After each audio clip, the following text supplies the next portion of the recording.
बिस्मिल्लाहिर्रहमानिर्रहीम, अस्सलाम वालेकुम। इसाराना का सलाम कबूल कीजिएगा। इसाराना यूट्यूब चैनल, फेसबुक पेज पे आपको खुश आमदीद कहता हूँ। शाद रहें, आबाद रहें, हमेशा दुआ देता हूँ। और आज सोमवार है और 29 जिलहज है, 15 जून है और जनाब अली यकम 2 हो गई बाढ़ की। अच्छा, वो मैंने पता नहीं डेट आपको सही बताई है कि नहीं, क्योंकि मैं आज ऑफिस नहीं हूँ, घर पे बैठा हूँ, लिहाजा मैं अंदाजे में अपनी यादाश्त नलता गल की थी। लेकिन बहरहाल जो भी दिन हो, जो भी तारीख हो, आपकी किस्मत के लिए बेहतरीन हो, पाकिस्तानियों के लिए, पाकिस्तान के बाहर रहने वालों के लिए आज का दिन पहले हफ्ते का पहला दिन है। तुझे जेड़े काम हाथ पाओ, अल्लाह ताला तुहानू आसानियां दे दे। जाओ, दरवेश की दुआ जे लग गई है तुहानू। शाम को मुझे दसिया जे, मुझे शाम को बताइए कि मेरी दुआ लगी है कि नहीं। आज जो जो लोग घर से निकलेंगे, हमारी दुआ उसका पीछा करेगी और आप देखिएगा बल्ले बल्ले हो जाएगी। अच्छा जी, 2-3 बड़ी इंपॉर्टेंट चीज़ है। 2 दिन से 3 दिन से मैं मुसलसल लगा हूँ, हुकूमत जारी है, इंज हो गया उंज हो गया। अच्छा, उसकी कंटिन्यूटी जो है, जो कुछ चीज़ें मजीद सामने है जिससे आपको मेरी बात समझ आएगी कि कुछ गड़बड़ हो चुकी है। कहते ना, हवा चल पड़ी है, हवा चल पड़ी है, और बुल्ले की हवा चल पड़ी है। हवा जब चल पड़ती है ना, तो आप समझ लें कि मामला किसी और तरफ जा रहा होता है। ये हवा चलना क्या है, इसके ऊपर मैं बात करूंगा। और पंजाब हुकूमत के ऊपर तो मुझे लगता है कुछ 5 दफा दायरा इन करके लग गए हैं। अब इसका अंजाम देखिएगा कि कहाँ होने वाला है। ये बड़ा इंपॉर्टेंट टॉपिक है।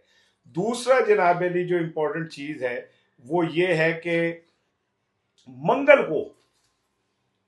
को जनाब अली को 3 बजे से 7 बजे तक अडयाला के बाहर जाए, मैं आपको कह रहा हूं, बड़ा बड़ा लंबा धमाका खेज शो होने जा रहा है। मंगल के दिन यानी कल के दिन 3 बजे से 7 बजे के दरमियान एक धमाका खेज शो, जिसमें थ्रिलर है, एक्शन है, ड्रामा है, सब कुछ है। कॉमेडी का नहीं मेरे पता, लेकिन ये सब कुछ मौजूद है जो होने जा रहा है। ये 2 बड़े इंपॉर्टेंट टॉपिक हैं जो मैंने आज आपसे बात करनी है। लेकिन इससे पहले एक इंपॉर्टेंट चीज आपसे शेयर कर रहा हूं, वो ये है कि मैं उन लोगों में शामिल हूं जो मुसलसल ये कह रहे हैं कि भाईजान ये मुआहदा नहीं हो सकता। जैसे आपने कभी पंजाबी फिल्में देखी है, आज दिखाते हैं जी फिर शादी, बैंड बाजे बज रहे हैं और सारा चना कि एक बंदा आना कहता है ए ब्याह नहीं हो सकता। वो कहते भाईजान क्यों नहीं हो सकता, चावल कच्चे रह गए क्या, को कुड़ी का मेकअप सही नहीं हो, क्या नहीं हो सकता। फिर आगे से कहानी शुरू होती है जी एन जी। मैं मुसलसल आपको कह रहा हूं ये मुआहदा नहीं हो सकता। तो बहुत सारे लोग कहते हैं तेनों को बड़ी खुशी है कि ये मुआहदा ना, मैं कहता हूँ नहीं, खुशी नहीं है। मुझे ये समझ आ रही है कि ऐसा मुआहदा हो नहीं सकता। अब रात जब ट्रंप ने ये ऐलान किया कि जनाब अली मुआहदा कल हो जाएगा, शहबाज शरीफ साहब ने भी उसके ऊपर ट्वीट किया कि अगले 24 घंटे के अंदर मुआहदा हो जाएगा। मैंने भी अपने अखबार की जो मेन सुर्खी लगाई वो यही लगाई थी कि ना, अमेरिका और ईरान के दरमियान आज मुआहदा मुतवक्को है। मैं रात को ये सोच के सोया कि यार हो सकता है कि एमओयू साइन हो जाए, मुआहदा तो नहीं, एमओयू साइन होगा भी, और वो भी डिजिटली। दो वो अब उधर बैठे होंगे, वो उधर बैठे होंगे, उसके बाद होगा। फिर उसके बाद जेनेवा जानिए। एक तो मनूस हमने मेहनत की, राज्य मजीद चढ़ाई है, तो डोली ले गए खेड़े। जिनेवा में जाके क्यों साइन कर रहे हो भाई, इस्लामाबाद में करो जिन्होंने इतनी मेहनत की है। एनीवे, वो जब वक्त आएगा देखेंगे। आज सुबह जब मैं उठा तो पता चला कि इसराइल ने लेबनान पे हमला कर दिया, और लेबनान के ऊपर हमला करके उसने वहां बड़े वसी पैमाने पे तोड़ फोड़ की है, शहादतें हुई हैं, हलाकतें हुई हैं बहुत बड़े पैमाने के ऊपर। उसके बाद जाहिर है ईरान ने तो स्टैंड लेना थी। ईरान ने कहा भाईजान कौन सा मुआहदा, ये तो तय है कि लेबनान पे भी हमला नहीं होगा। वो देखे बगल बच्चा जो है वो क्या कर रहा है। उस पे कहते हैं कि ट्रंप साहब ने बड़ा गुस्से का इजहार किया और उन्होंने कहा कि जनाब अली ये मुआहदा अमन मुआहदे के रास्ते में रुकावट है, और ये है वो है। अब सवाल ये पैदा होता है कि क्या नेतन्याहू इतना ताकतवर हो गया है कि वो अमेरिका की मर्जी के खिलाफ जो मर्जी करता फिर रहा है। क्या ये मान लिया जाए कि अमेरिका की आशीर्वाद के बगैर जो इसराइल है वो बदमाशियां दिखाता फिरे, लोगों की जानों से खेलता फिरे। आप सोच सकते हैं। काली बॉफ साहब ने इस पे बड़ा अच्छा वो किया, उन्होंने कहा ये गुड कॉप बैड कॉप बंद करें। आप हमें कह रहे हैं जनाब अली, क्या कहते हैं, हम इसराइल को जनाब डांट रहे हैं ये वो, और इसराइल हमले से पहले जो है आपसे इजाजत ले रहे हैं, आप उसे इजाजत दे रहे हैं। तो ये जो गुड कॉप बैड कॉप है ये बंद करें। तो भाईजान फिर मैं आपको बता रहा हूँ, मुआहदा पै गया फिर खटाई जी। और मैं आपका भाई जब बार बार आपको एक ही बात कहते हैं, तो इसलिए नहीं कह रहा होता कि कोई मेरे जो है वो ट्रंप से कोई ताल्लुकात हैं, या ईरान के अंदर मेरे जो है वो इराकची साहब से ताल्लुकात हैं। भाई कॉमन सेंस की बात है ना। कॉमन सेंस ये कह रही है कि जब तक इसराइल जैसा नाग मौजूद है और अमेरिका उसे खामोशी से सपोर्ट कर रहा है और उसे कहता है, उकसाता है कि कार्रवाई कर दे, फिर बाद में मजम्मत करता है, इसका मतलब क्या ये इस तरह का काम कोई मुसलमान मुल्क कर सकता है कि वो किसी और मुल्क में जाके बमबारी करे और लोगों को मार दे? अगर इसराइल कर रहा है तो पीछे समझ लो ना कि कोई ना कोई गलती है वे ना। आई एम सॉरी, मेरा एसी नहीं है मेरे इस ड्राइंग रूम में, और पक्का मैं बंद करता कि मैं कभी आवाज ना तुझे डिस्टर्ब ना हो। जरा आप हसास लोग हैं ना भाई, आपका ख्याल रखना पड़ता है।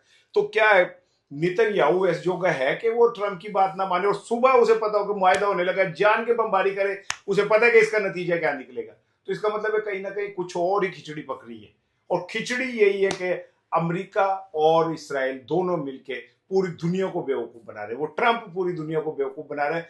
जब तक अब ईरान सरेंडर नहीं करेगा, यूरेनियम के ऊपर बात नहीं बनेगी।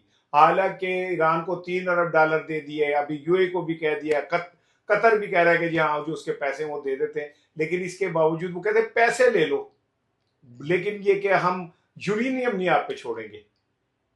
मुझे तो ऐसा लगता है कि वो समझते हैं कि कोई ईरान की जो क्यादत है पाकिस्तानी क्यादत की है, जिनकी जिंदगी सारी पैसे के पीछे है। मर जाते हैं यहीं पे, पैसे छोड़ के मर जाते हैं यहीं पे, इनके महल, ताजमहल, इनके बंगले शंगले यहीं रह जाते हैं, पैसे यहीं पे छोड़ के मर जाते हैं, और अल्लाह के यहाँ जाके फिर अजाब झेलते हैं। अजाब झेलेंगे जिन लोगों ने मेरे मुल्क को लूटा, मेरी दौलत को लूटा, वो सियासतदान है, वो कोई अफसर है, वो कोई ताकतवर है, अल्लाह उनका बेड़ा गर्क करेगा। बहरहाल जी, मैंने कहा मैं ईरान की आपको बता दूं। वैसे एहतियात करें पंजाब में रहने वाले, अगर आपका हाजमा खराब है तो हाजमा ठीक कर लें। ठीक होना चाहिए था थोड़ा हाजमा। अगर आपका हाजमा खराब हो तो बड़ा महंगा पड़ेगा, क्योंकि पंजाब की प्यारी हुकूमत ने, मेरी प्यारी लाडली हुकूमत ने आज टॉयलेट के ऊपर भी टैक्स लगा दिया। और मैं उनका देख रहा था 2-3 पोस्ट लोगों की, जिसमें उन्होंने दावा किया कि जनाब अली, पंजाब हुकूमत ने फी टॉयलेट 2500 रुपये टैक्स लगाया है। रहीम यार खान के हॉस्पिटल के 15 टॉयलेट्स का 37,500 रुपये बिल भी भेज दिया। ऐसे रखो, अपने आप को ज़रा फिट फाट करें, तो लबूबे कबीर और क्या नाम है खमीरा गाओ जुबान खाएं, जिससे आपका मैदा तगड़ा रहे। अब आ जाए जी पंजाब की हुकूमत के ऊपर। आज मेरा प्रोग्राम था बोल के ऊपर, और मोहसिन बेग साहब उस पर में मौजूद थे। तो उसमें जब मुझसे सवाल हुआ, तो मैंने कहा कि देखें, बात ये, सवाल ये था कि क्या ये हुकूमत जा रही है या नहीं जा रही। अब ज़रा सुनिएगा। वो उन्होंने मोहसिन बेग साहब की तरफ गई पहले, जो खातून एंकर थी। उन्होंने कहा कि मोहसिन बेग साहब की हुकूमत जा रही है। उन्होंने कहा जी कोई ऐसी बात नहीं है, अब विफाक में सब कुछ ठीक है, यूं है और यूं है, कोई मसला नहीं है, और हुकूमत ऐसे नहीं जाती होती है, हुकूमत यूं नहीं जाती होती है, और हुकूमत कैसे। जब वो मेरी तरफ आई तो मैंने कहा कि जी मैंने तो खुद मोहसिन बेग साहब की मुंह से सुना है कि पंजाब हुकूमत जो है वो जा रही है, उसके खिलाफ तो FIR मोहसिन बेग साहब ने सबसे पहले काटी थी। तो मोहसिन बेग साहब को शायद आवाज़ नहीं आई मेरी, तो उन्होंने कहा नहीं नहीं, मैंने विफाक का नहीं कहा था, मैंने पंजाब हुकूमत का कहा था। मैंने कहा जी पंजाब हुकूमत का क्या कहा था? कि मैंने ये कहा था कि पंजाब हुकूमत में बड़ी करप्शन है, और ये पंजाब हुकूमत के खिलाफ जो ऊपर बैठे लोग नाराज हैं। तो मैंने कहा जी मैं भी तो ये कह रहा हूँ कि पंजाब हुकूमत के खिलाफ दायरा लग चुका है, और पंजाब हुकूमत वो हथेली है जिसमें विफाक की सरसों जमी होती है। जो हथेली नहीं रहेगी तो सरसों भी नहीं रहेगी, जिथे गई है मुला उथे गई है बेड़ियां।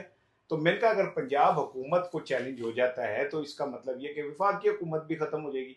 ये तो इनके पुराना तरीके वारदात है कि बड़ा भरा उत्ते छोटा भरा थले, अब वो चाचा ऊपर भतीजी नीचे, यानी पंजाब को नहीं छोड़ना इन्होंने किसी शक्ल के अंदर भी। अब सहाफी वकार अहमद साहब, उनका कहना है कि मरियम साहिबा की रिप्लेसमेंट जो है वो होने जा रही है। अच्छा, वो कहते हैं कि मरियम साहिबा चूँकि उनको गले की ऑपरेशन हुआ है, अल्लाह ताला उन्हें सेहत दे, तंदुरुस्ती दे। मैं हर दफ़ा जब भी मरियम साहिबा का जिक्र करता हूँ उनके लिए सेहत तंदुरुस्ती की दुआ करता हूँ, और उनके बच्चों पे उन्हें कायम रखे, उनकी जोड़ी अल्लाह सलामत रखे। भाई हमें इससे क्या है यार, हमने तो सियासी, और जिन लोगों ने मुल्क को तबाह किया वो अल्लाह जाने, वो जाने, हमें, हम क्यों किसी के साथ वो करें। तो मरियम साहिबा की कहा यह जा रहा है कि उनके ऑपरेशन के बावजूद भी फिजिकल कंडीशन अब ऐसी नहीं रही कि वो बहुत ज़्यादा स्ट्रेस उठाएं।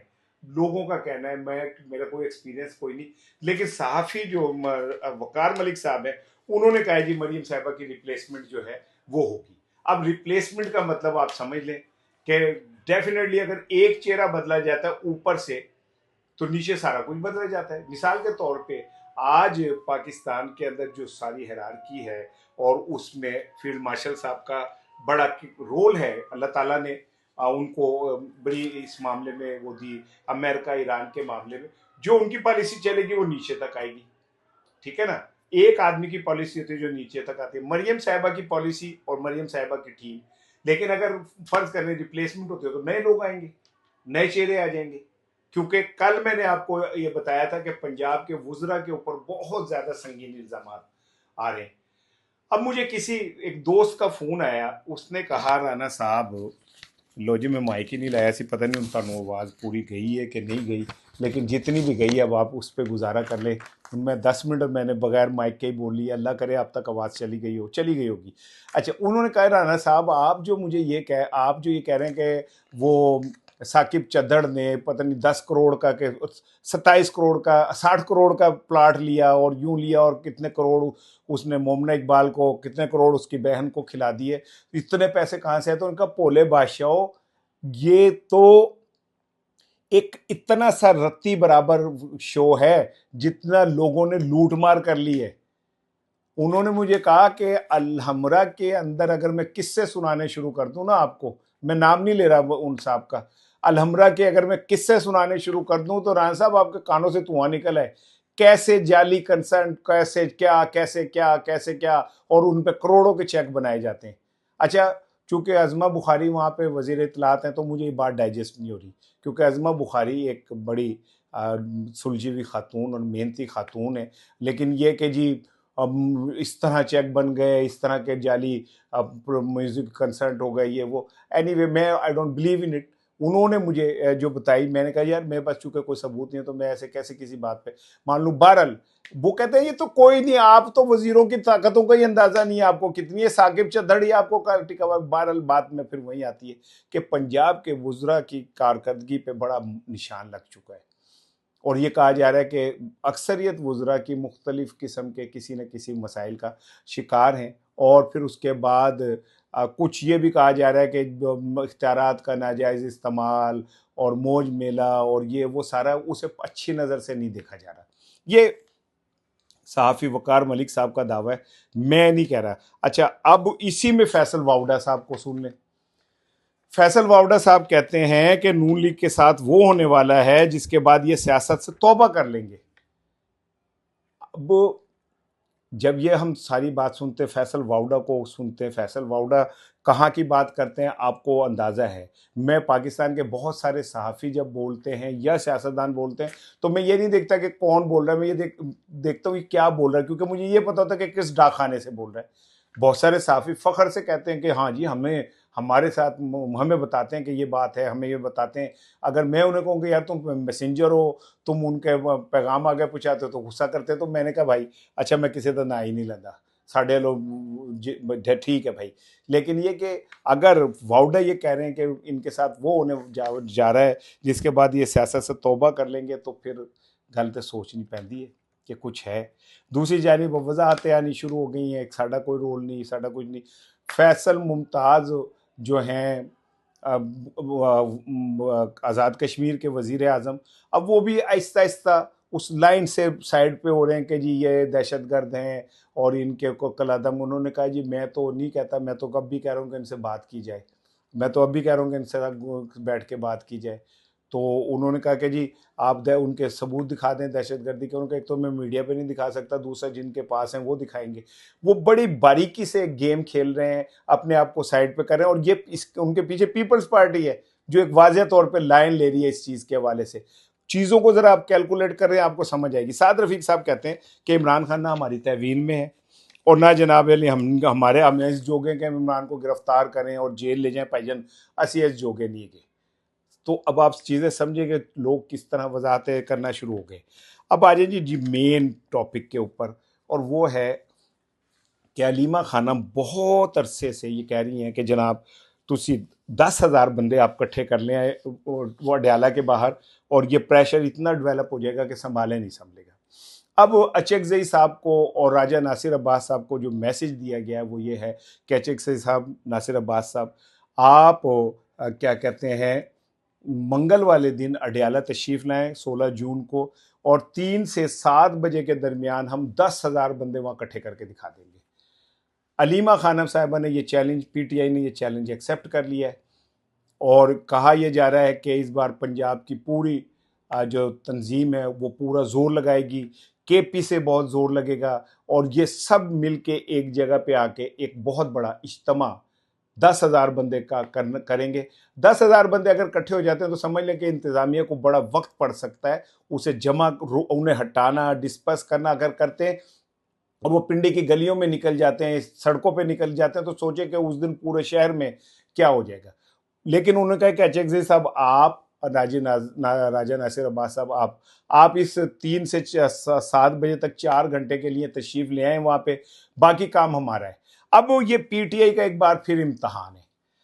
अगर पीटीआई इस मौके के ऊपर चूक गई, पीटीआई इस मौके के ऊपर वो सब कुछ ना कर सके जो अलीमा खानम या पीटीआई की क़यादत दावा कर रही है, तो समझे कि पीटीआई के अडयाला वाले गुब्बारे में से हवा निकल जाएगी। वहाँ के जो लोग हैं जो वहाँ पे इज्तिमा करते हैं, मरियम, इमरान खान की जो तीनों बहनें हैं, उनका बयानिया बस इतना ही रह जाएगा फिर कि वो अपने भाई के पास बाहर जाके खड़ी हो जाए, वहाँ बैठ जाएं और बैठ के घर आ जाए, और ये एक यूजलेस एक्सरसाइज बन के रह जाएगी, जिसमें सीएम वहां से चलेगा और आके वहां पे पुलिस एहलकार जो है वुजरा का गिरेबान पकड़ेंगे, उन्हें धक्के देंगे, वो वहां से मायूस होके वापस आ जाएगा, खेल खत्म हो जाएगा। रोज का कोई खेल होएगा कि वो हर मंगल को जाएंगे और बिस्त होकर अपने घर चले जाएंगे। बहनें जो हैं वो वहाँ बैठ के पुलिस के नारवा सलूक देखेंगी, कोई गिर जाएगी, उसकी टांग जख्मी हो जाएगी, किसी कभी सर्दियों में उन पर ठंडा पानी फेंक देंगे, कभी वर्कर्स को उठा के ले जाएंगे।